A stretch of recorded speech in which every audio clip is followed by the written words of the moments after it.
Today we have three climate healers: Mariquita Solis in the US, Amit Gambhir in Scotland, and Alison Hamje in Peru.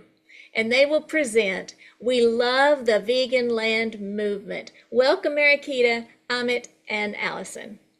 Thank you, Rebecca. Thank you so much. And yes, it's true. We do love the vegan land movement because the vegan land movement is operating in the field where they do this rewilding. They have difficulty, especially now with the rains, with their internet connections. And so we stepped up to the plate and decided that we would present on their behalf. And we went through a process of working with them to put this presentation together. But we just couldn't, even for a moment, think of going through a convergence about rewilding without letting you know about the work that the vegan land movement is doing. So the vegan land movement, if you can picture this, sees the pastures, the pasture land where animals are grazing. They see those rolling grass pastures as an ecological desert. The forests and the wild ecosystems are cleared away to feed farmed animals, giving way to monoculture grazing and animal feed production systems. This causes great suffering to sentient animals, as well as ecological destruction and species extinction. So the vegan land movement was created to change this and to highlight that the only way to help stop this destruction and species extinction is to give the land back to the earth for biodiversity to recover by actually removing land from the horror of animal agriculture and giving it back to the wild species and establishing a three-way win. A win for the farmed animals, a win for the wild animals, and a win to help mitigate against climate breakdown. The Vegan Land Movement, known as VLM, is a UK-based collective of vegans working together to provide solutions that will affect change in cruel, exploitative animal practices, conservation, and land use based on vegan principles. The movement buys up agricultural land used for livestock and rewilds it to allow plants and nature to flourish. So as I said, working together with the Vegan Land Movement, we've prepared and will share with you now a video presentation about their work. And we encourage you to jot down your questions as you watch and listen. We'll have a question and answer session later on. And you are going to be amazed. Amit, can you go ahead and start sharing that presentation? Yeah, sure. Hey everyone, and welcome back. Have you ever just stopped and pictured it?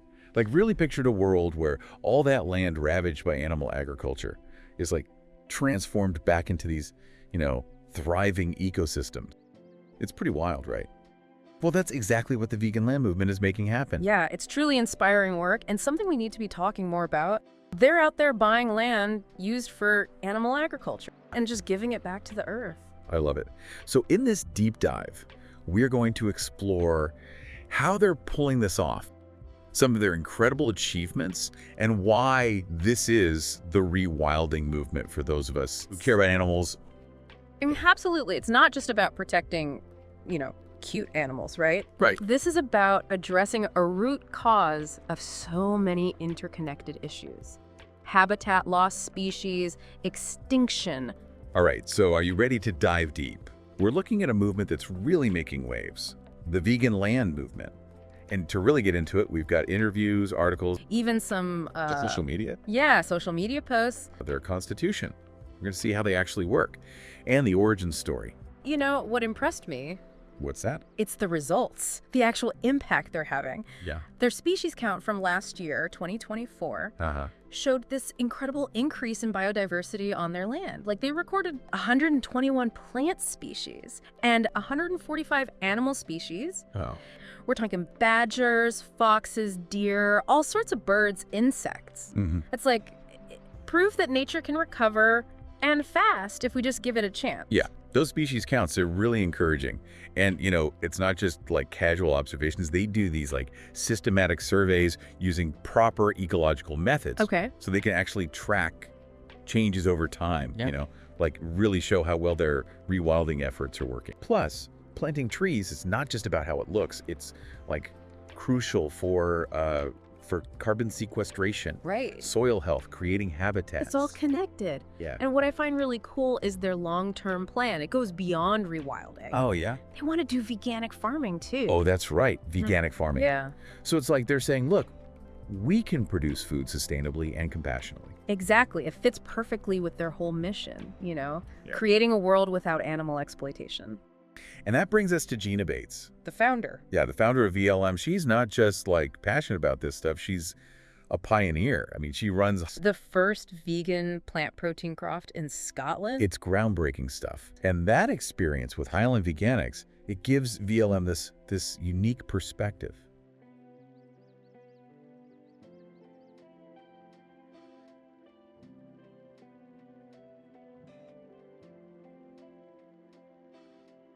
She left her design career to live on a remote Scottish croft. But that's where it clicked for her. You know, she spent 2 months snowed in. That's what really sparked the idea for the vegan land movement. The whole thing was actually inspired by a radio program about far-right groups using crowdfunding. That's what Gina saw. She thought, well, if they can use it, why not use that same power for something good? Something that helps everyone. Exactly. So she got together with some friends, 2 of them, and launched globalvegancrowdfunder.org. First, they funded Gina's veganic nut orchard. Then they helped the pig sanctuary.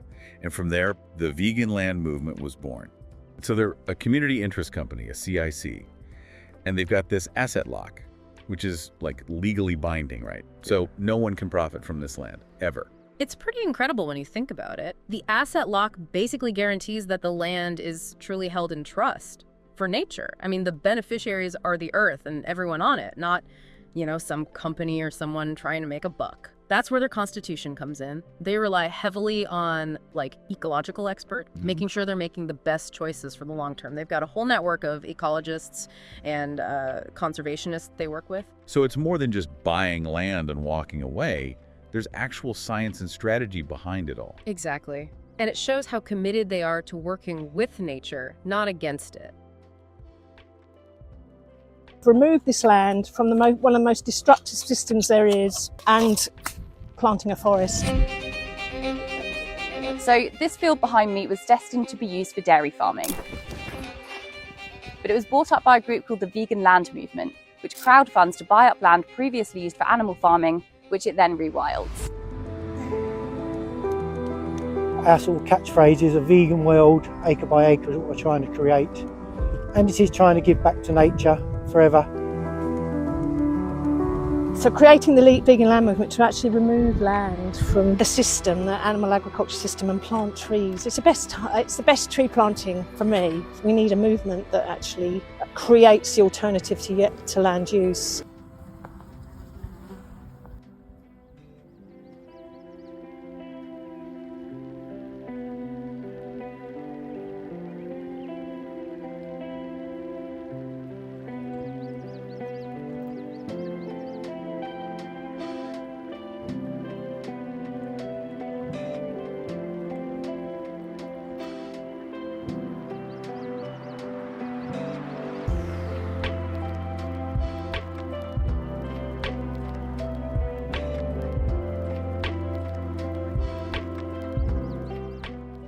Okay, so let's unpack this first. Okay. Can you just like paint us a picture of the problem the VLM is tackling? Well, imagine this. Okay, 80 billion land animals are farmed and slaughtered every single year. To put that into perspective, that's like wiping out the entire human population more than 10 times over every year. It's staggering, and I think we rarely stop and think about what that kind of demand does to the environment. Exactly. Animal agriculture is a driving force behind habitat destruction on a massive scale. Yeah. It gobbles up nearly 80% of global agricultural land, mostly for grazing and growing feed crops.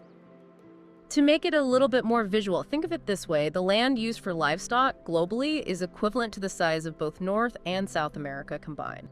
Biodiversity just plummet worldwide. Yeah. And animal agriculture is a leading culprit.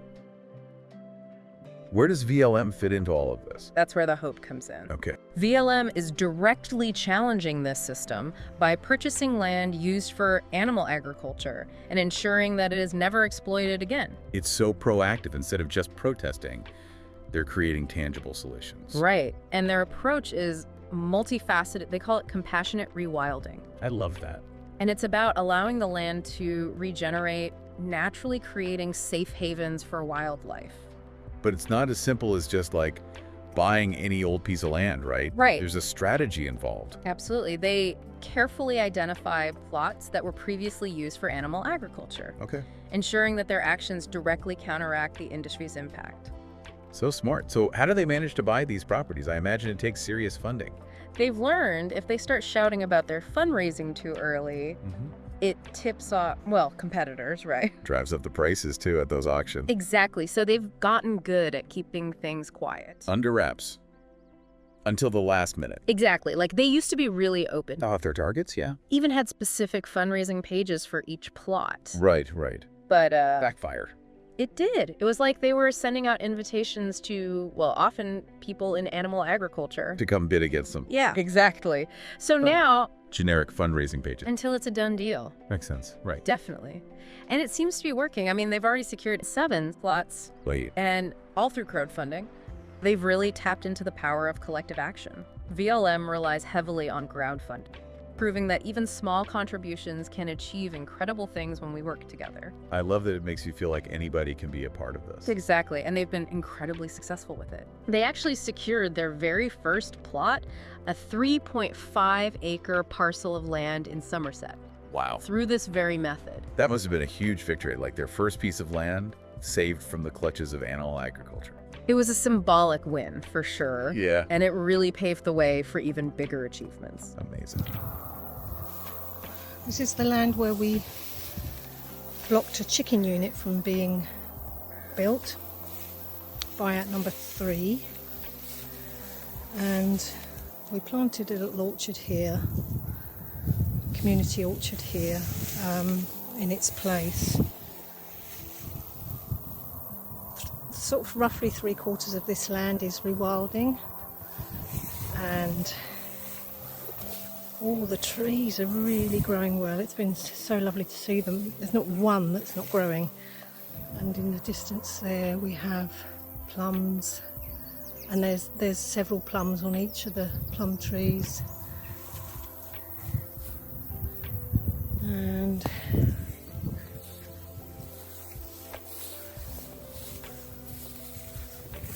an apple, one of the apple trees. Yeah, so we're delighted. Haven't seen this since November. But yeah, every single tree, there's about 30 of them, a mix of apples, plums and cherries, and they're all growing really, really well. And the land around is it's just teeming with butterflies and bees. Over there last year we saw a weasel, so I'll head over there in a minute. SAR is over heading towards that direction. Yeah, it's just wonderful. This field was used for cows and sheep. When we arrived there was a buzzard that took off out of the field, so yeah, it's incredible to see. We will be recording all the species that we find. We've only just arrived, so we'll be recording all the species that we find today. Plot 3? They swooped in and bought it. Right out from under... From under those developers who wanted to build that massive chicken unit there. Huge. It would have been huge. Stopping that's a win, a big one. Absolutely. Not just for the animals, but, well, for the whole environment, right? Oh, totally. But, securing Plot 3, it wasn't just about stopping one chicken unit. Right. It was about preventing more development in this really biodiverse area. They're thinking long-term, like connecting habitats, restoring the bigger picture. And that sneaky way they go about buying the land, that's clever, right? Oh, their stealth approach. Yeah. It's a testament to the impact VLM is having.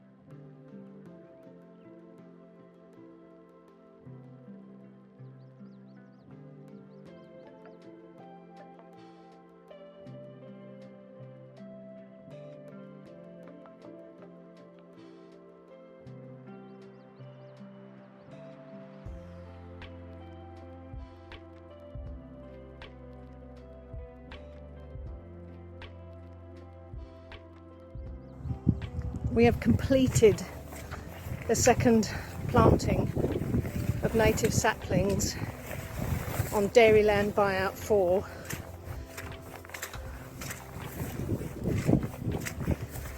Another 750 trees, native saplings, plus another 100 oaks that were grown by a friend. And I think the light might be catching them all into the distance. Hundreds and hundreds of trees.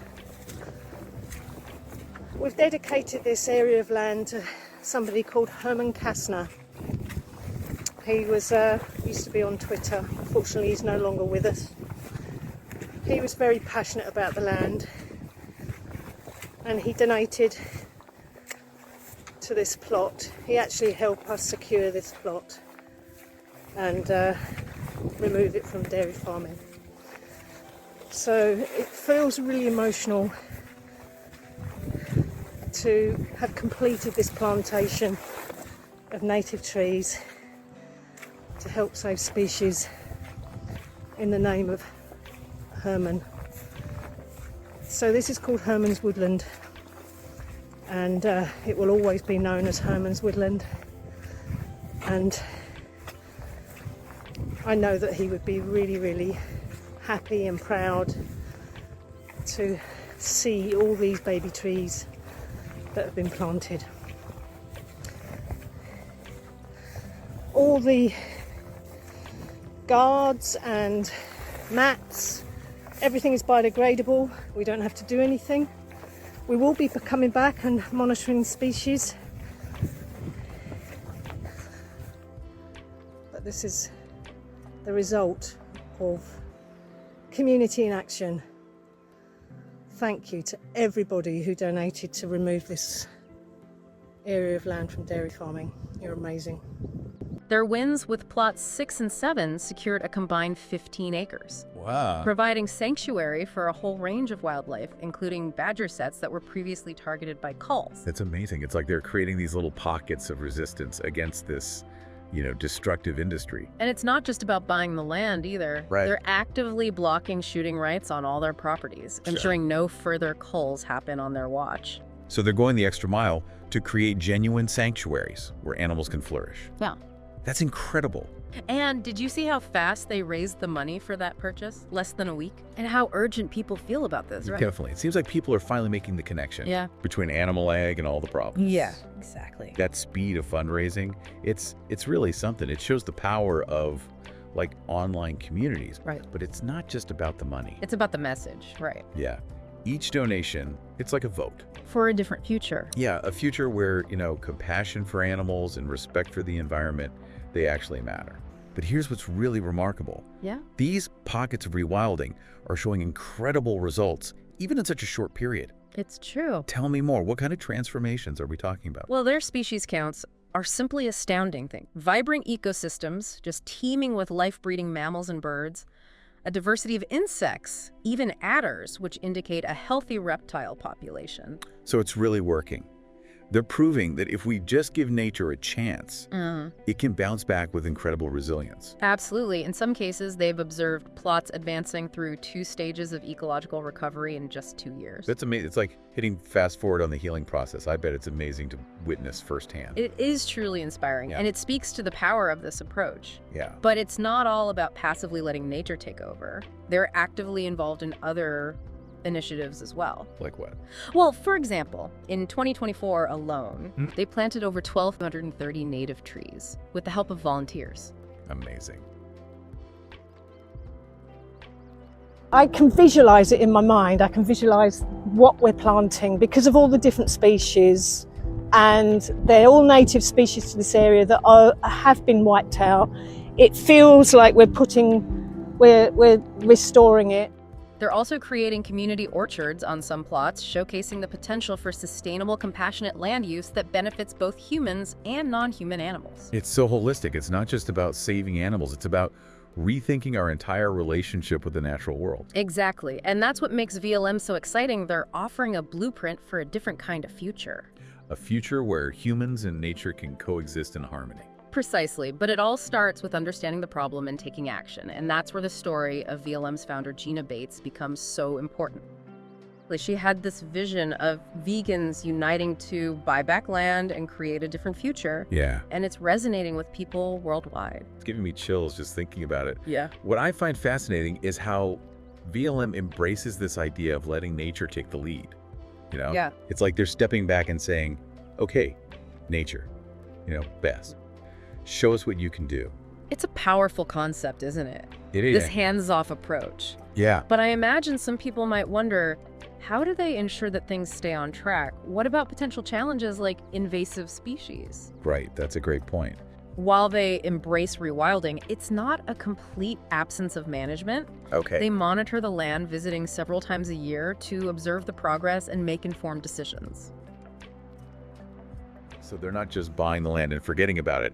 They're actively involved in its restoration. Exactly. For instance, they're very intentional about tree planting. They prioritize native species that support local ecosystems, considering the interconnectedness of it all. So it's not just about planting any tree. It's about choosing the right trees to foster a thriving ecosystem. Precisely. They've even planted trees specifically to provide food sources for the endangered hazel dormouse, a tiny creature that's considered a bioindicator of a healthy ecosystem. Wait, a bioindicator? What does that even mean? Essentially, it means that the presence or absence of this little dormouse can tell us a lot about the overall health of the environment, kind of like a canary in a coal mine. Fascinating. So by focusing on creating the right conditions for these sensitive species, they're ensuring the entire ecosystem benefits. Exactly. Paint us a picture. Well, imagine a landscape that was once barren and depleted, now teeming with life in just a couple of years. Some plots have gone from early stages of rewilding,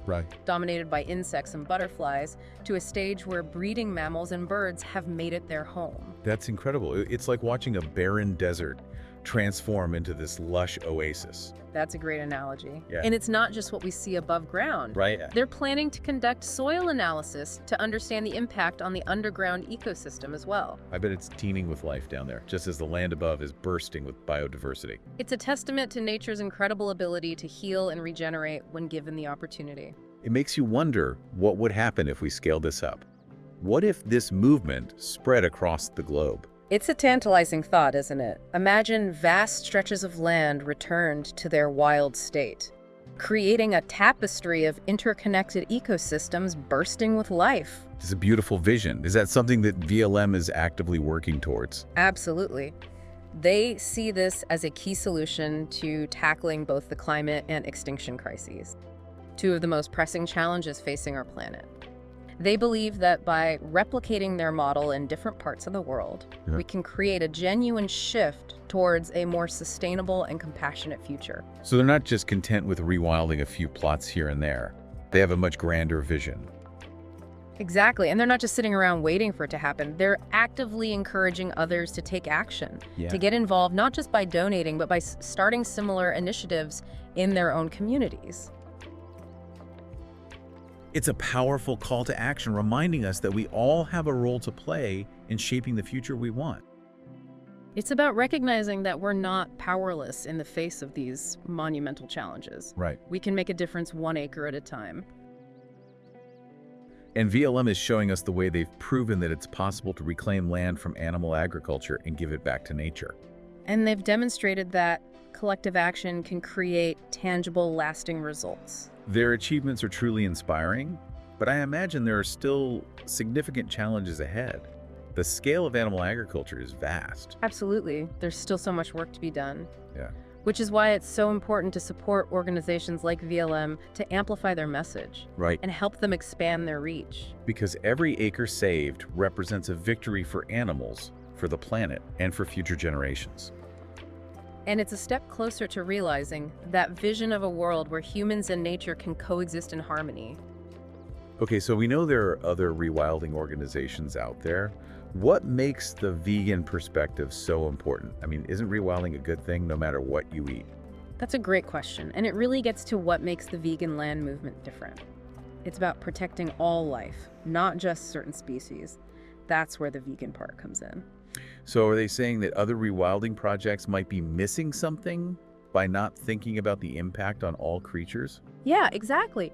Think about it, a lot of rewilding is about restoring ecosystems to how they were in the past, which often meant animals being preyed on or their habitats disrupted, even by other animals. But the vegan land movement wants something different. They want a future where everyone thrives without being exploited or suffering. That makes sense. It's about a world where humans aren't the only ones who benefit from conservation, right? Right. And that focus on protecting everyone is tied to their focus on buying land specifically from animal agriculture. It's not just about any land. It's about targeting the industry that they see as the root of the problem. You know, it's easy to get caught up in the doom and gloom of environmental issues. It's true, the scale of these problems can feel paralyzing sometimes. But VLM is a breath of fresh air, They really are.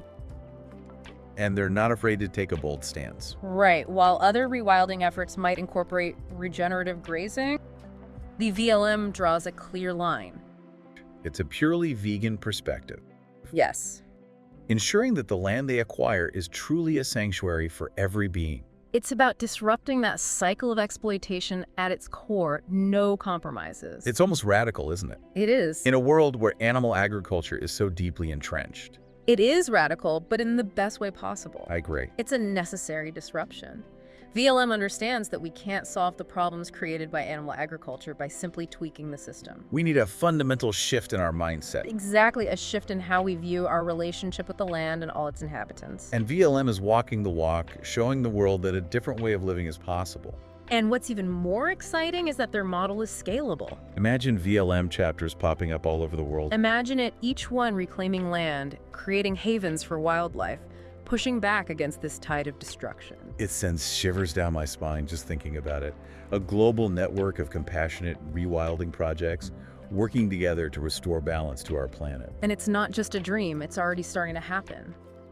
People are taking inspiration from VLM and launching similar initiatives in their own communities. It's like that ripple effect, you know? Yeah. One small action creating waves of change that spread far and wide. And that brings us to the most important question of all. What can you do? Right, this isn't just a feel-good story. No. It's a call to action. What role will each of us play in this movement? Maybe you're inspired to join VLM or donate to support their land purchases? Yeah. Or perhaps you're ready to start a similar project in your own area. That'd be amazing. Going beyond just reducitarianism and considering a fully vegan lifestyle contributes to this collective shift. Yes. It's about moving away from that consumer mindset and embracing our roles as custodians of the earth. If we truly believe that nature knows best, then maybe the most radical act is to simply step back and allow it to do its thing. To trust in its resilience, to marvel at its ability to heal, and to find joy in being a part of this intricate web of life. That's the beauty of it all. So what can our listeners actually do if they want to help or get involved with rewilding? Well, the first thing is to check out their website, veganlandmovement.com. They have tons of info about what they do, what they believe in, and ways to get involved. You can donate, volunteer, or even just spread the word. Even just having these conversations, sharing what we've learned with friends and family, that's a kind of activism too, right? It's about raising awareness, changing minds, and planting those seeds. And don't forget about your everyday choices. Suffering is inherent in the whole system of animal agriculture. If we were to completely ditch animal agriculture, You're supporting a food system that's better for the planet and for animals. and that frees up land for rewilding. I'm thinking about supporting local rewilding projects too. You can even plant native plants in your own yard. Absolutely. Every little bit counts. What's amazing here is that all these people are vegans. It's like, it's just, yeah, to be planting with all vegans is just, look at them all, they're all dotted around. It's just amazing. You know, after this deep dive, I feel so inspired. Me too. Okay, I'm just gonna say it. I'm in. I'm joining the vegan land movement. Their work is too important to ignore.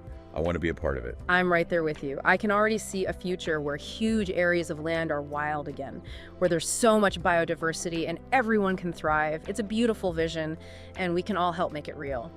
So to all our listeners, if you're feeling inspired, go to veganlandmovement.com and see how you can get involved. Remember, even small things make a difference. We can create a world that's fairer, kinder, and more sustainable together. A world where both humans and nature can do well. A world that's wilder, kinder, and more alive. Thanks for joining us on this amazing journey into the vegan land movement. Until next time, stay curious and stay wild.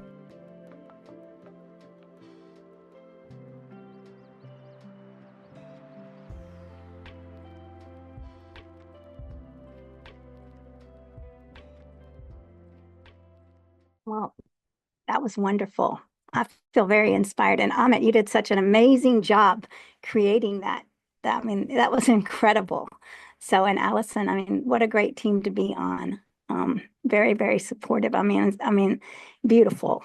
It just touches my heart. So before we start taking questions, I just want to say a few words about how we can duplicate the efforts of the vegan land movement in other countries. At Climate Healers, we're all about creating a vegan world. And at the Vegan Land Movement, they're creating a vegan world acre by acre. They say it's really just that simple, the power of community when we all work together. At the Vegan Land Movement, all are unpaid volunteers with other jobs and are supported by a key group of volunteers who help them with campaigning, fundraising, administrative and or tree planting and species surveys. But in addition, they say they are all in when it comes to helping others to extend their movement into other countries, converting properties dedicated to animal agriculture into wildlife sanctuaries. They say they are willing to help as much as is possible to help our efforts to launch these in other countries. But they advise that the first thing to do for anyone wishing to create a vegan land movement in another country is to find a business structure to protect the land from human gain. As you've heard, in the UK, they went with a community interest company, CIC structure.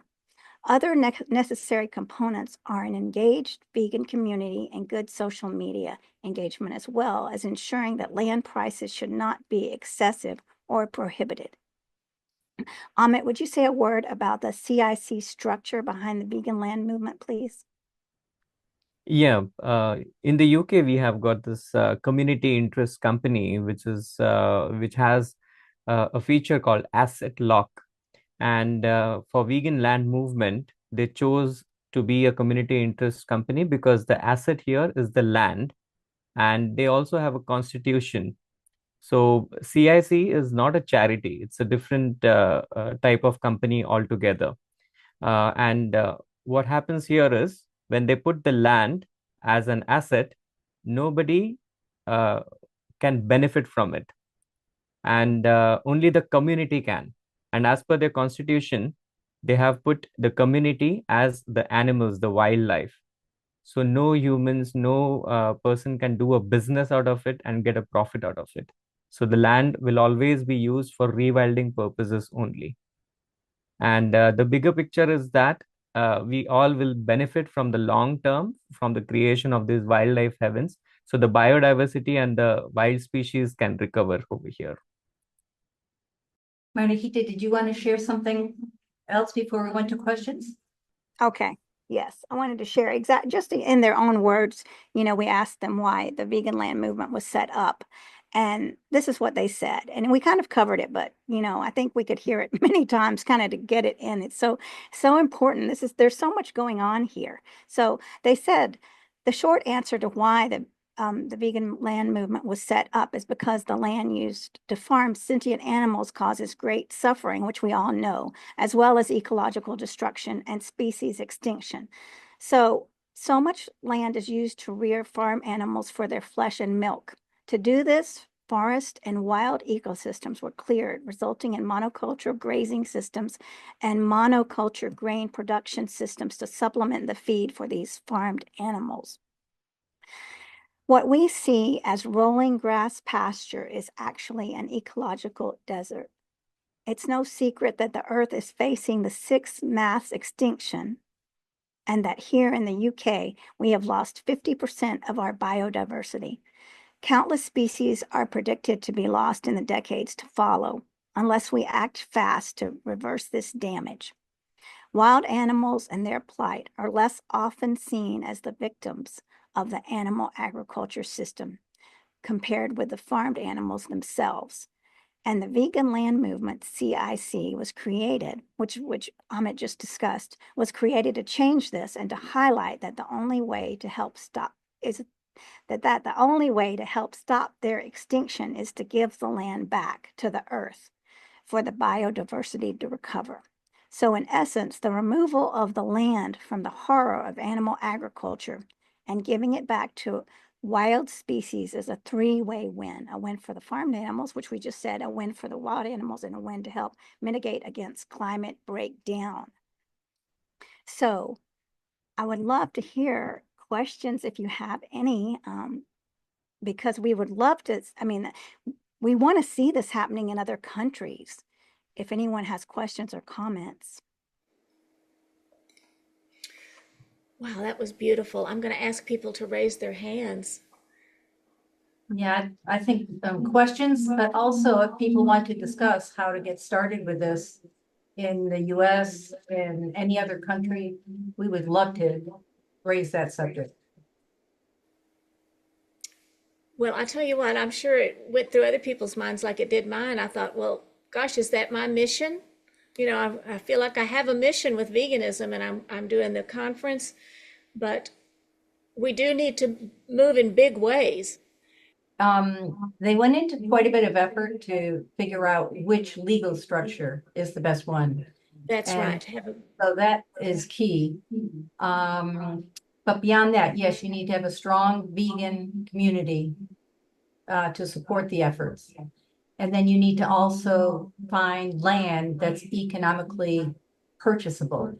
And of course, they've already established the fundraising, crowdfunding system, and they will support us with that system. So that part is done. That's fabulous. Okay, I'm thinking West Texas, but who knows? There may be it's dry out there. I bet everybody's having little ideas in their mind. And all right, let's see. I think if you have a question, please either put it in the chat or turn on your video, raise your hand. I see a hand raised. If she comes on screen, I will put her on there. Yeah. Hello, Danny. Welcome. Oh, so we have a question from Dakota, although I'm not sure if you guys can answer it. But he says, yes, I would love to be involved in something like this in the US. Would we start by doing crowdfunding as well? And I responded that you have to do planning before you can do crowdfunding. He's suggesting we need lawyers to help us to figure out how to do something like this.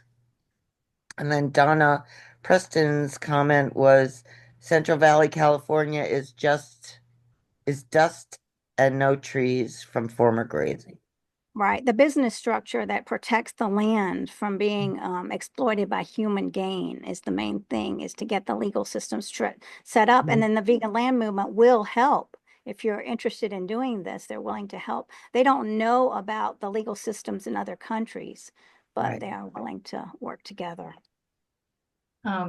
when we took this project on to make this presentation, I reached out to some vegan attorney friends, and they recommended, they put me in touch with a group actually in the US that covers the expenses, the legal expenses of helping us to pursue this type of project. So there is already a budding seed of getting started with this. Yeah. Excellent. Thank you. And thank you, Dakota. And I would Now- also encourage Dakota to join us in Movement Monday, because this is something that we want to discuss in Movement Monday. Anyone who's interested in rewilding, taking animal agricultural properties, and when they come on the market, grabbing them up and turning them into sanctuaries for wildlife. We can do that together. That sounds wonderful. Okay, now I'm going to ask Jay. Welcome, Jay. If you'll turn on your camera, you may not have been able to earlier, but you can now. Hi, BJ. Yeah, I can't get my camera to work right now. Okay. Yeah, my question is sort of a continuation of Dakota's, which has to do with in what order does one need to do all these things simultaneously? There's the research, there's the crowdsourcing, there's the legal structures. There's also extensive research on native species, on how to handle invasive plant species, which is going to be different in different areas. So in what, how does this get scaffolded, I guess is my question. I think that what we would do is schedule a conference call with some of the people from the vegan land movement to discuss this. My impression is that, yes, we would want to approach all of the different elements at once, both looking for areas where we'd like to work, finding whether the land is affordable, and also at the same time working with the attorneys that can help us to design a structure for the US, for Canada, for any country where we might want to take this on.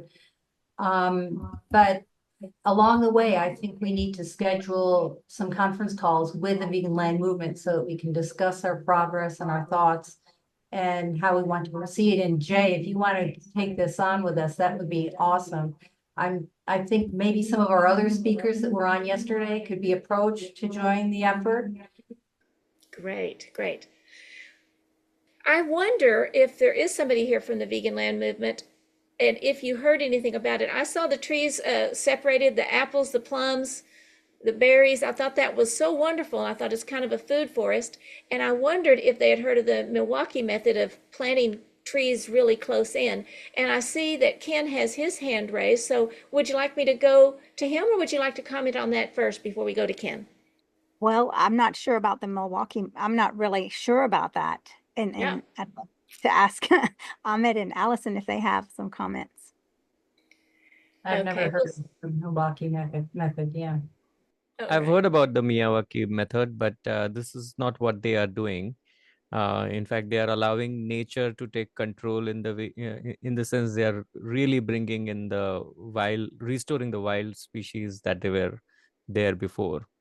And they are also creating an orchard, and they are also into veganic farming. But I think those projects are still going on, is what we heard. They have planted fruit trees, but those are also native fruit trees. Yeah. How wonderful it is that when you have some land and you're working on it, you need to take into account that the seeds and the wildlife and the fauna are all moving out into the neighboring areas. And so it's really a lot more than just what it seems like. I did have something. I mean, it was wonderful to talk with Gina. She was so helpful. They all, everyone at the Vegan Land Movement was very helpful. They've had some very rough storms, lost a pony, which is very sad. And yeah, so they're really trying to get through this winter period. But I really loved what they said about allowing they don't use the term invasive species, allowing nature to handle that really stuck out in my mind. But also about people asking if there was something, if they're there, what about saving animals, right? And they said that they could kind of looking into expanding vegan land movement collective.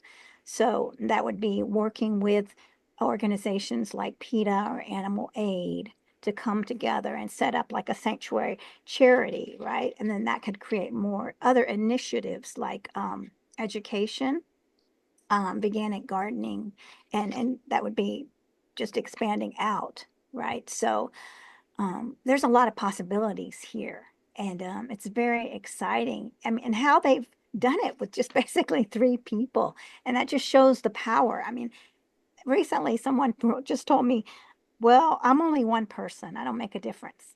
But that is absolutely not true. Everything we do makes a difference, right?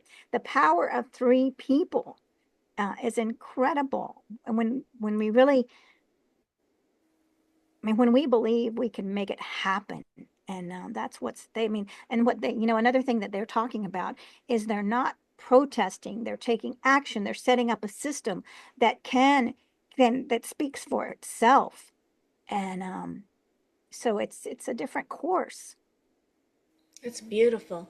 What was coming to mind was these animal sanctuaries. We saw the life of a sanctuary in the life of a sanctuary, and we have a Rowdy Girl Sanctuary speaker today, Renee, and we have so many sanctuaries around.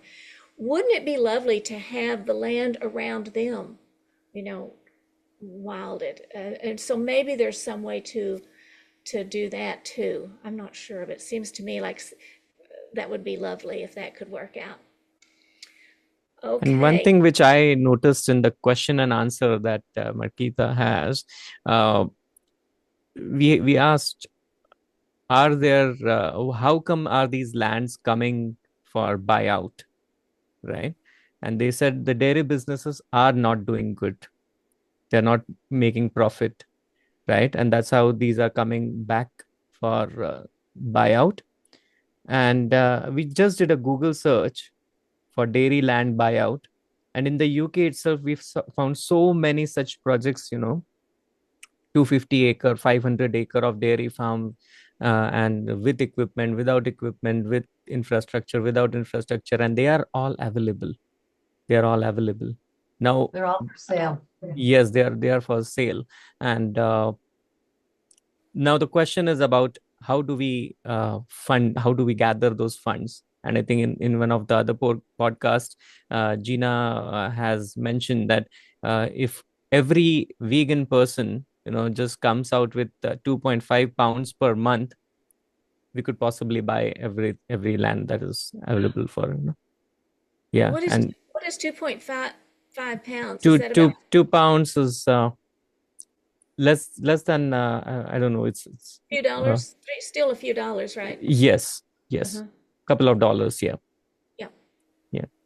But then if we calculate, there are millions of vegans, right?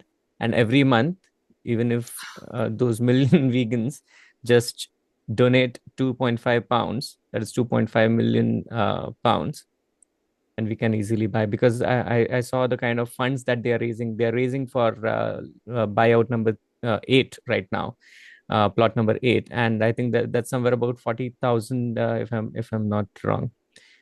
And they could 40,000 pounds. Yeah, 40,000 pounds. Yeah, so that is something that we all could think about. Find out such projects or make such. And they, in fact, they started with a crowdfunder when they were looking for it. They didn't see any vegan crowdfunder, so they started their own global vegan crowdfunder at first, and then started collecting money. And at first they did not succeed because they advertised it too much, but then they realized, okay, there's a stealth way to go for it, so they don't disclose. So we have to be sure, because there'll be other businesses who will also be bidding or competing against that. What a beautiful plan. What a beautiful plan. Okay, we've got another question. Danny, come on up. Let's see if I can. There you go. This is really just a comment because I went to their site on Friday to make a donation, and you can make one-off donations. Everything's in pounds, but to join the organization would be to contribute monthly. And it appears that the lowest denomination of contribution to join the movement is £5. So that's less than $10, but just to let you know where that's at. Thank you. Thank you, Danny. All right, my friends. So I want to let y'all have any final remarks, and if you have any closing comments that you would like to make. Well, yeah, I mean, we hope that you enjoyed the vegan land movement presentation as much as we did making it. And so remember to visit their website at veganlandmovement.com. And if you wish to work together on expanding their movement, please join our Climate Healers team by attending our next Movement Monday meeting held both morning and evening every Monday. That's 12:30 a.m. Eastern Standard Time and 9 p.m. Eastern Standard Time. We'd love to have you. Thank you so much. And they can find the Movement Monday on the Climate Healers calendar. Yes, Right, on the website. Yeah. the website. Wonderful. Well, thank you so much. Thank Thank you. you. Thank you, Rebecca. Thank you.